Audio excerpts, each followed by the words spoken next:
পঞ্চগড় পৌরসভায় টিআর প্রকল্পের অর্থ বরাদ্দে ব্যাপক অনিয়মের অভিযোগ উঠেছে।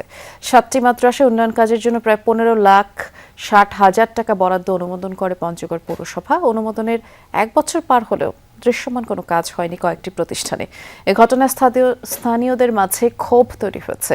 আর বিষয়টিকে খতিয়ে দেখতে তদন্ত কমিটি গঠন করেছে পৌর প্রশাসক। অয়েল অ্যাবজর্ব করে আপনার পরিবারকে রাখে হেলদি। ফুড গ্রেড ম্যাটেরিয়ালে তৈরি যমুনা কুকওয়্যার।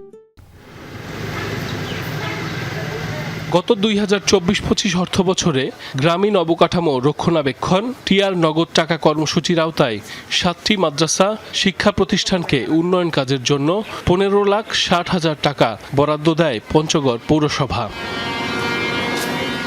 এর মধ্যে পঞ্চগড় মার্কাস মাদ্রাসায় 3,20,000 টাকা, তালিমউদ্দিন একাডেমিতে 3,90,000, রওশনাবাগ মাদ্রাসাতুল ফালা বালক মাদ্রাসায় 3,90,000 এবং বাকি 4টি মাদ্রাসায় 1,15,000 টাকা করে বরাদ্দ দেয় পৌরসভা।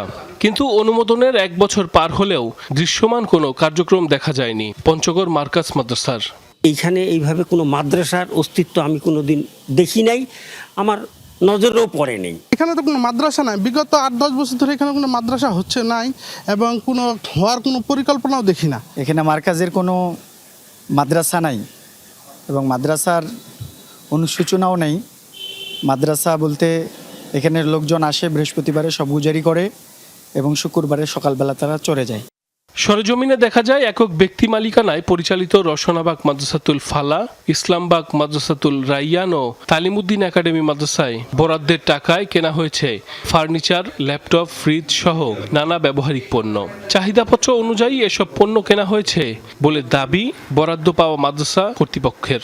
এই মেমো দিয়ে আমরা ক্রয় করেছি, সেই মেমোগুলো আমরা সরাসরি উপজেলা পরিষদে আমরা এই মেমোগুলো সম্পূর্ণগুলো আমরা জমা দিয়ে দিয়েছি।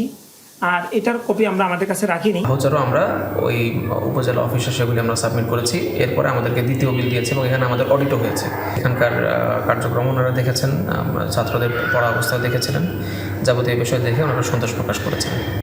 স্থানীয়দের অভিযোগ, এসব প্রতিষ্ঠানের অনেকগুলোরই নেই স্থায়ী অবকাঠামো বা স্বীকৃত শিক্ষা কার্যক্রম। তবুও বরাদ্দ দেয়া হয়েছে সরকারি উন্নয়ন তহবিল থেকে। এতে ক্ষোভ প্রকাশ করেছেন প্রকৃত শিক্ষা প্রতিষ্ঠানের শিক্ষকরা। ব্যক্তির প্রতিষ্ঠানে সরকারি ফান্ড আমার মনে হয় না যে এটা দেওয়া উচিত। অবকাঠামো থেকে শুরু করে সব কিছুই আসছে, তাদের এই জিনিসগুলোর থেকে বেশি হকদার হচ্ছে গ্রামের যে অসহায় গরিব ছোট মাদ্রাসাগুলো, এগুলো। তবে এসব অভিযোগের প্রেক্ষিতে এরই মধ্যে তদন্ত কমিটি গঠন করেছে পৌর প্রশাসন। ব্যক্তিগত যদি প্রতিষ্ঠান হয়ে থাকে সেটা যাচাই বাছাই হবে। আর দ্বিতীয় কথা যে আমাদের একটা কমিটি আছে, এককভাবে কিন্তু বরাদ্দ দেওয়া হয়। কমিটি একটা মিটিং করে, মিটিং করার পরে তারপরে তালিকাটা চূড়ান্ত হয়। সেই তালিকা আমরা জেলা কর্ণধার কমিটিতে পাঠাই দিই। যে প্রকল্পগুলো দেওয়া হয়েছে সেটাতে অনিয়ম আমরা দেখতে পেয়েছি নিউজের মাধ্যমে। এই নিউজ পাওয়ার পরেই আমি আমাদের নির্বাহী প্রকৌশলী প্রণববাবু তাকে একটা 3 সদস্য বিশিষ্ট একটি কমিটি গঠন করে দেওয়া হয়েছে। দ্রুত তদন্ত শেষে যথাযথ ব্যবস্থা গ্রহণের দাবি পৌরবাসীর। সাইফ আহমেদ, যমুনা নিউজ।